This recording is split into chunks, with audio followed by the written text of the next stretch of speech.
All right, guys, last but not least, let's talk about lookalike audiences. Lookalike audiences, like I said before, are one of the biggest advances in modern advertising. It allows you to take a seed or source audience that's very small, right? 100 people, 1,000 people, relatively small, right? And then use Facebook's unbelievable algorithms, complex algorithms and data to be able to say, okay, there's 100 people in my custom audience. I want to make that way bigger so I can actually advertise to a ton of people and scale my advertising campaigns to people who are probably also interested. So of that 100 custom audience, we're going to go out and find, hundreds of thousands or millions in some case who share as many characteristics as possible with my source/seed audience, which is usually a custom audience, right? And so what we're going to do to actually go ahead and create that, and I wanted to kind of show all of the different things that you might see here. So when you create custom audiences that are too small to be able to make into lookalike audiences, you'll get audience is too small, right? Or you can say,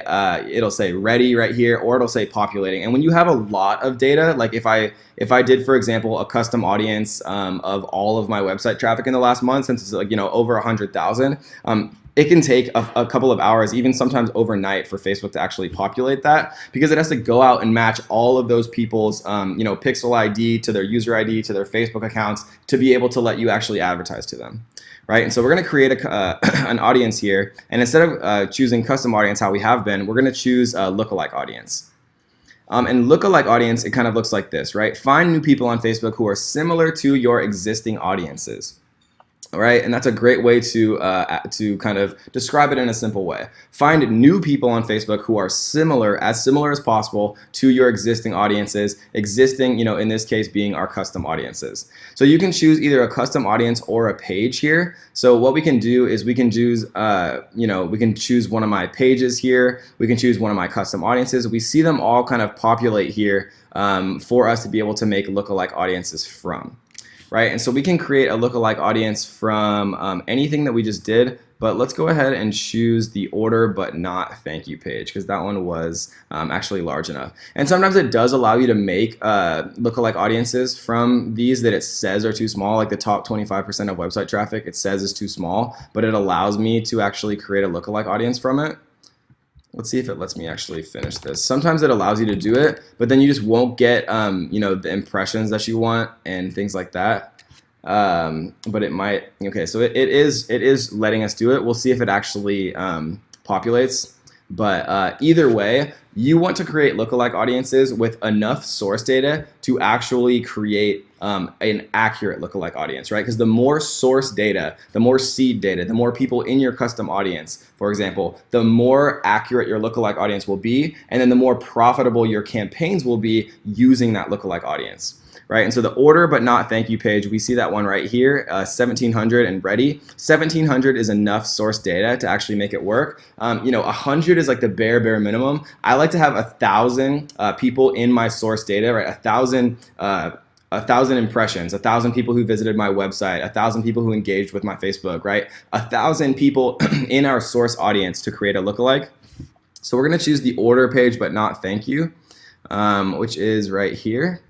And then it asks for us for a location, right? So location is an important one. So most of us, or not most of us, but some of us are going to be advertising in the United States. So we're going to choose United States here, but you can actually also choose other countries if you want to expand into other countries. So let's say that everyone that you generally sell to is in the United States. And so you have all of your source data, all of your seed data, all of your pixel data and events and things like that are coming from people in the United States. But let's say you sell a digital product, for example, then you want to expand. But you don't have any presence in the UK, for example. What you can then do, right, is you can actually choose the UK here, and Facebook will say, okay, well, there's 1,000 people in our source audience from the United States. Let's go find people who are similar to that source audience in the United Kingdom, right? And so it's a beautiful way to kind of expand internationally, leveraging the unbelievable amount of data that Facebook has.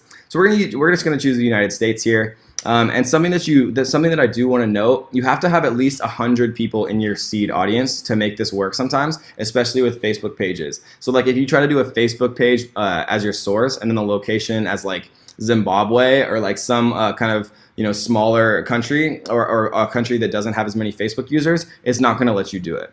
But we're just going to do our order page but not thank you, and we're going to do the United States. And then the audience size, right? So what this means, guys, is audience sizes range from 1% to 10% of the total population in the countries you choose, with 1% being those who most closely match your source, right? And so this is what Facebook tries to say is if you choose a 1, it's going to be your most accurate. But Facebook, like every piece of software, is not perfect. And so every time that I make a lookalike audience, I like to show the advanced options here, and this is a little ninja hack, guys, so pay attention. And then it allows you to actually generate a number of audiences, and the maximum number of audiences it allows you to generate is 6. And so we're going to choose 6 right here instead of 3. And then what we're going to do is we're going to do 0 through 1, 1 through 2, 2 through 3, 3 through 4, 4 through 5, and then we're going to do 5 through 10.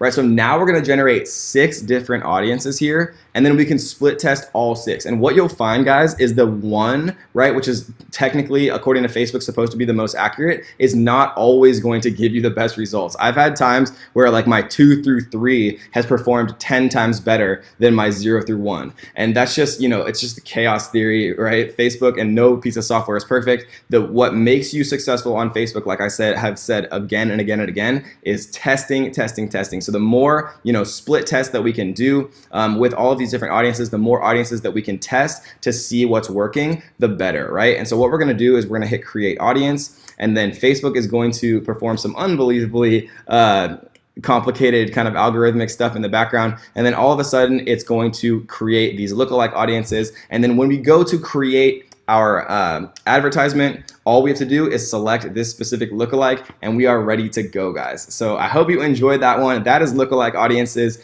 That is how you form a huge audience from a smaller seed audience, so you can really scale your campaigns, reach more people, and most importantly, make more profit, guys. So I hope you enjoyed that one, and let's get to the next.